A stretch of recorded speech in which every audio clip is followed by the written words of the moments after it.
தேங்காய் துவையல் எப்படி பண்ணலான்ட்டு பார்க்கலாம். 2 கைப்பிடி நிறையா தேங்காய், கொஞ்சம் ஜீரகம், கொஞ்சம் புளி, உப்பு, வத்தல் பொடி, 2 சின்ன வெங்காயம், சின்ன துண்டு இஞ்சி, ஒரு கொத்து கருவேப்பிலை. தண்ணி எதுவுமே விடாமல் இதை கொஞ்சம் இந்த மாதிரி கொரப்பாட்டு இருக்கிற மாதிரி இருக்கும். இப்படி அரைச்சிட்டு வந்துடணும். தண்ணி விட்டாச்சுன்னா அது துவையல் மாதிரி இருக்காது, கொஞ்சம் குளு குளுன்னு ஆயிரும். நமக்கு இந்த மாதிரி பிடிச்சா இந்த மாதிரி அழகாட்டு உருண்டையாட்டு வரணும். ஏன்னா துவையல்லாம் இந்த மாதிரி உருண்டையாக தான் பிடிச்சி வச்சு சாப்பிட்றது. டேஸ்ட் இது சூப்பராக இருக்கும். பழைய காலத்துலலாம் அம்மியில் வச்சு தான் அரைக்கிறது, அதுக்கு டேஸ்ட்டே சூப்பராக இருக்கும்.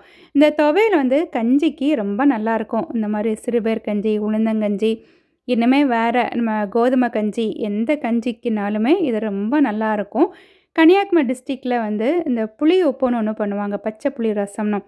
அதுக்கு கூட இதை சாதத்தில் வச்சு சாப்பிட்றதுக்கு ரொம்ப நல்லாயிருக்கும்.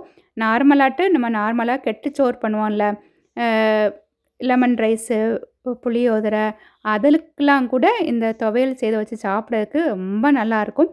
இதை மாதிரி ட்ரை பண்ணி பாருங்கள். தேங்க்யூ.